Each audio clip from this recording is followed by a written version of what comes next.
Composing an opera is probably one of the most challenging works a composer can take on. It can take between 1 to 3 years to complete.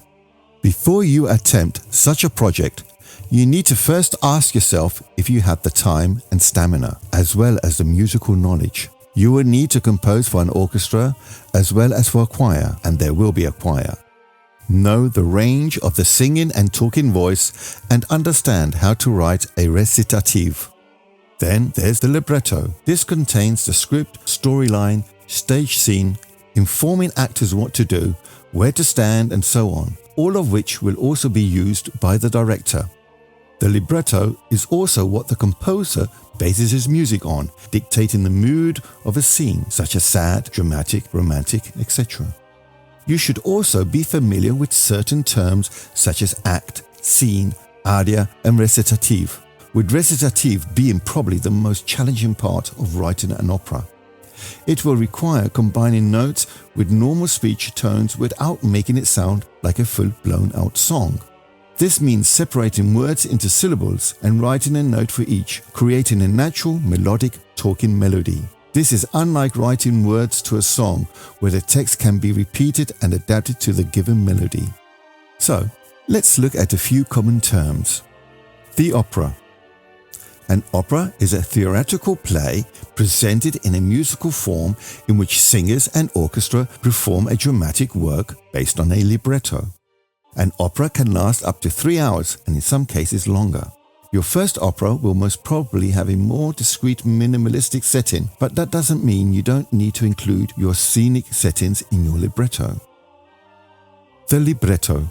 Libretto is the text or script of an opera. It literally means little book. It serves as the written components combining lyrics, dialogue, scene setting, and stage directions for the performers.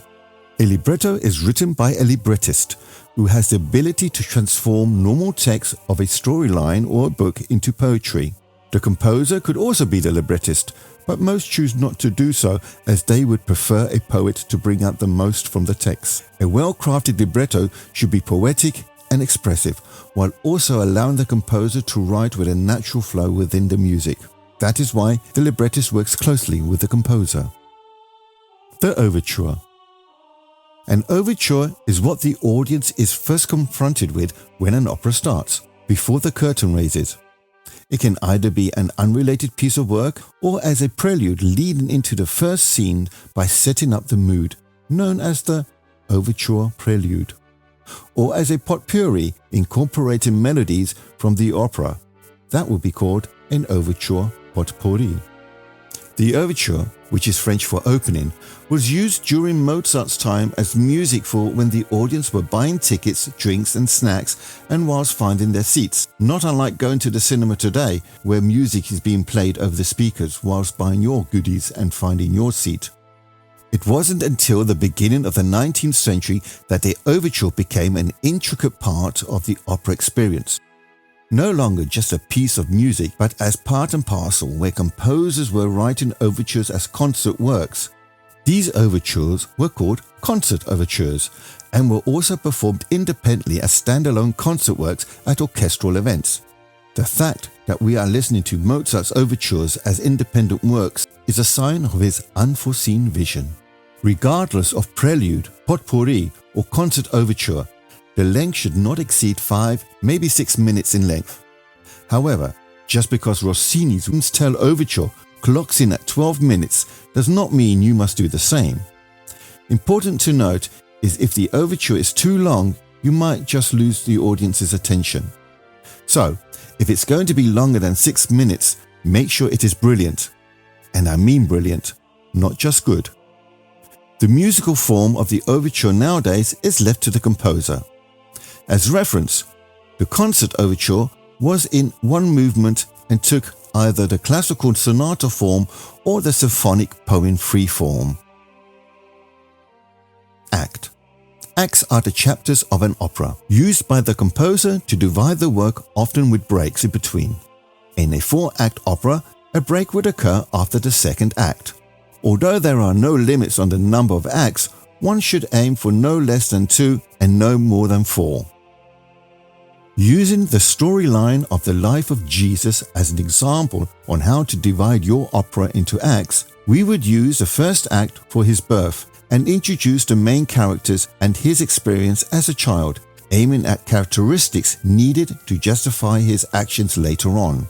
The act should end with an understanding of his mission and aim. The second act would then concentrate on his journey achieving his mission as an adult, introducing new characters and defining the good and the bad protagonists.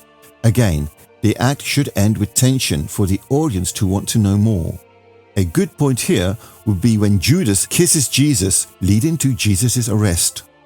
The third act would now concentrate on the trial and crucifixion, ending with him dying on the cross. The fourth and final act would be his resurrection, the aftermath, and ascension to heaven. The scene. Acts are divided into scenes. Using the life of Jesus as an example again, the first scene requires Mary, his mother, being informed about her pregnancy and the order to travel to Bethlehem. The next scene within the first act is Mary and Joseph, her husband, arriving at an inn in Bethlehem. The scene settings at this point have not changed much. Village in the afternoon to village in the evening. This transition from one scene to the next by just moving a few objects around in seconds keeps the flow of the opera moving. In the third scene, Jesus is a young boy living in a village. Again, slight scene change. An act can have many scenes, but too many will disrupt the flow. Putting up an opera is expensive, not only the costumes but also the making of the stage scenes.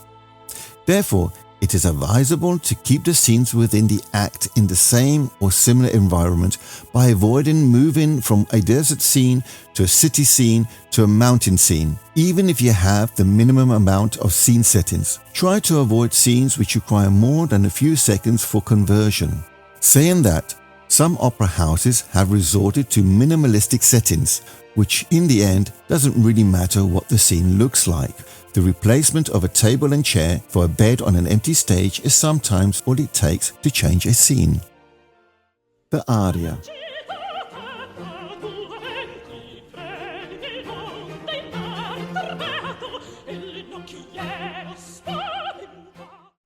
An aria is a solo vocal song usually expressing the thoughts and feelings of a protagonist, either with or without accompaniment.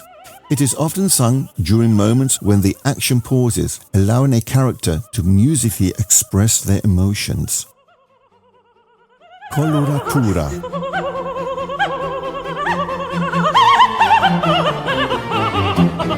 Coloratura is an elaborate ornamentation of a song to show off the artistic abilities of a singer's virtuosity. It features up and down runs of scales with wide melodic leaps and fast notes per syllable and the use of any musical ornamentation. These passages are known as coloratura. It is typically used by the soprano in an aria, who is also known as the coloratura soprano, as there are several types of soprano styles. It is customary for the composer to write the coloratura, and if the composer knows who will be singing the aria, he would work with the singer in writing the coloratura. Recitative.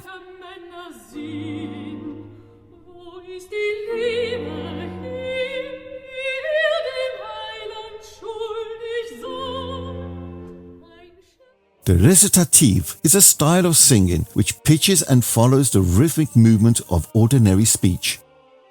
The recitative secco, meaning dry recitative, is either accompanied by block chords on either a harpsichord or piano, or just a root note on a cello, and at times with no instrument. The recitative allows the audience to hear the words of the storyline. This method is as old as the opera itself.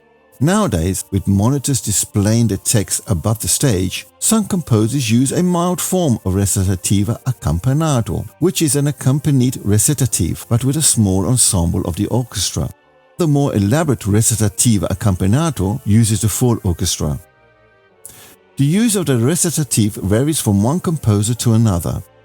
Mozart used it to allow singers to deliver a large amount of text with minimum accompaniment. Wagner's recitatives were more elaborate, using segments of the orchestra leading into arias.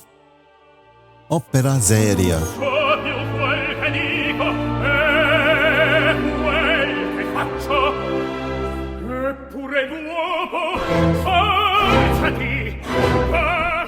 The opera seria, meaning serious opera, involves drama and tragedy based on a fictional storyline.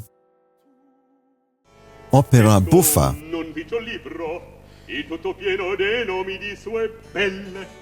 In contrast to the opera seria, the opera buffa, meaning comic opera, is the comedic form and can include slapstick moments.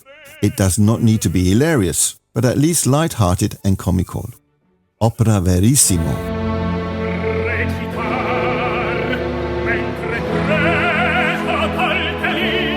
Verissimo, meaning realism, reflects the true moments of the time, be it an epidemic, war, political uprising, poverty, scandal, or whatever is worthy of an opera which the audience can associate with real-life events. Operetta. An operetta falls between an opera and a musical. It contains spoken dialogue instead of the recitative, but includes arias like an opera. Operettas tend to be much shorter and less complex than traditional operas. Soprano.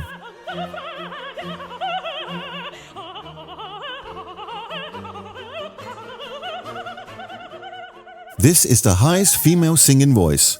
Most lead protagonists are sopranos. There are 5 main soprano-style singers, which all have their role and place in the opera. Describing each is beyond the scope of this article, but suffice to know that the coloratura soprano is most associated with a leading role.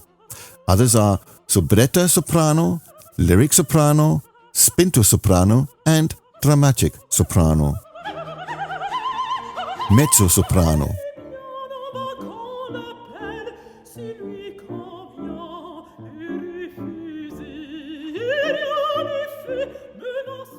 A mezzo-soprano is a female singing voice whose range lies between the soprano and the contralto. While mezzo-sopranos can be seductive heroines, such as Carmen and Delilah, they are often used to portray mothers and villainesses. Contralto.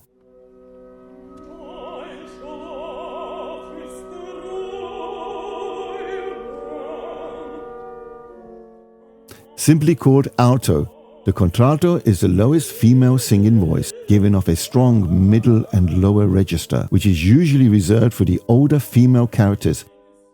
Tenor.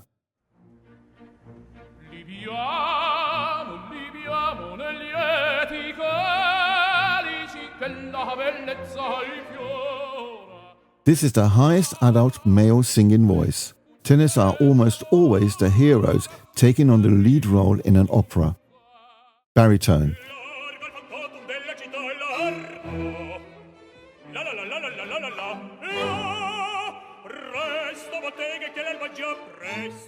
Situated between the bass and tenor is the baritone, which often portrays either the evil villain, the tenor's rival, or his best mate, although it can also be the leading protagonist as in the opera Don Giovanni, as most of the exciting male roles in operas are sung by baritones. Bass.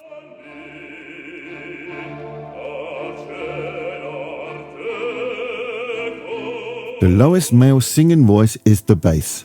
In operas, the bass usually play the figures such as fathers, monarchs, old men and villains. In the comic opera, the bass is often a buffoon of an old man.